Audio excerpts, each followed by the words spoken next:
बड़ी दुख के साथ कह रहल बानी कि आज हमनी के बीच से एक ऐसा महापुरुष चल गए जे कि हमनी के हाथों हाथ मोबाइल देनी। उन्हें के दिन हा आज हमनी के हाथ में मोबाइल बा।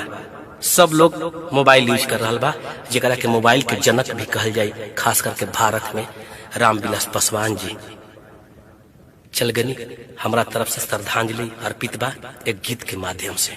भगवान वहाँ के आत्मा के शांति दे। देवनंदन DW भेलाही।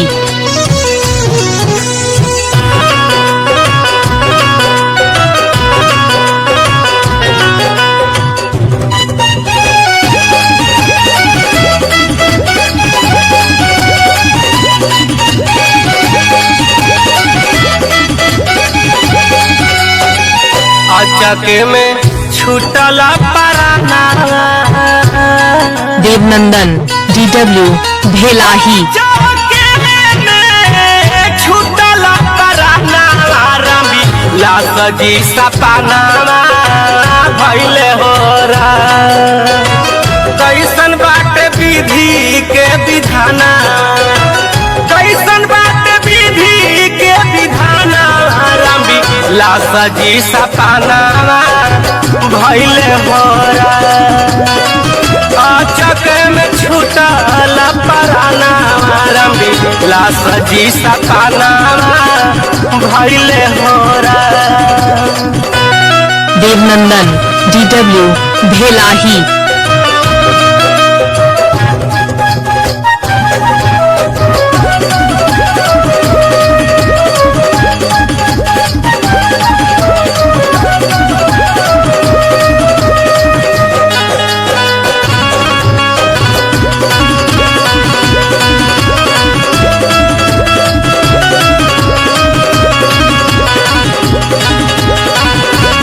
देवनंदन DW भेलाही।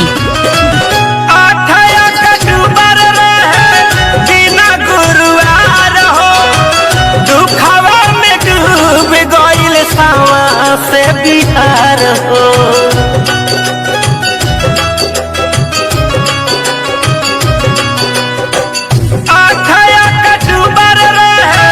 बिना गुरुआर हो दुखवा में डूबल परिवार हो।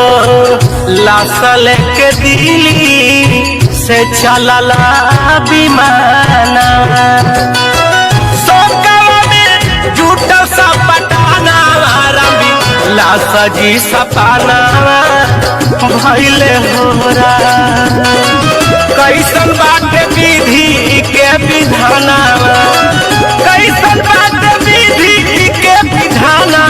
रामविलास जी सपना भइले हो रा। अचक में छूटल पराना रामविलास जी सपना भइले हो रा। देवनंदन DW भेलाही।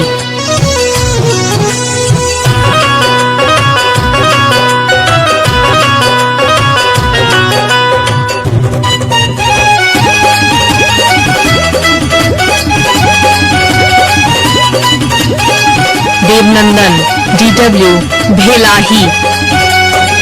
सुनल खबरिया राग बेटा रोवेले, रोई रोई आपा ना हो पापा जी के जोहेले।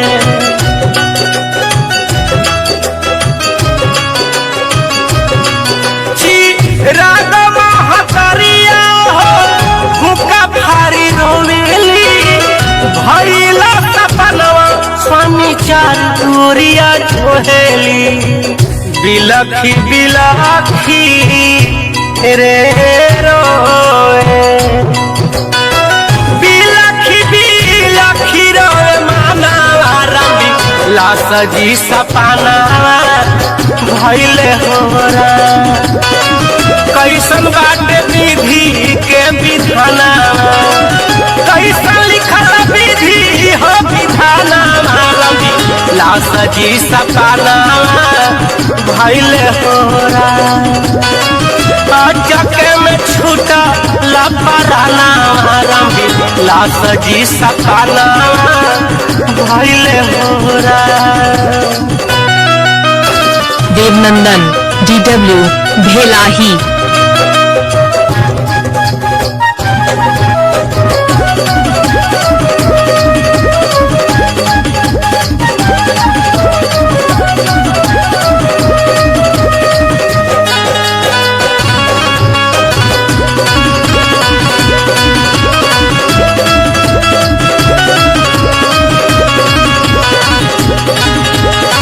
देवनंदन DW भेलाही। सुनत खबरिया भरल लालू जी के अखिया याद बड़ी आइबा रामविलास हो संगतिया।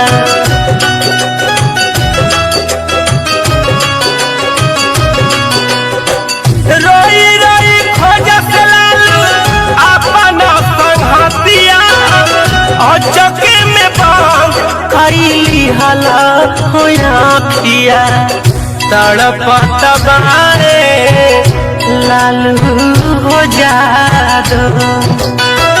तड़पत तारे जेल खाना लाश जी सपाना भइले होरा।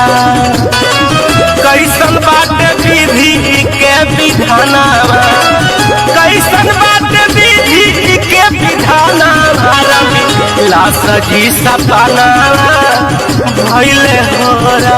देवनंदन DW भेलाही। लापराना लाश जी सपाना भइले होरा।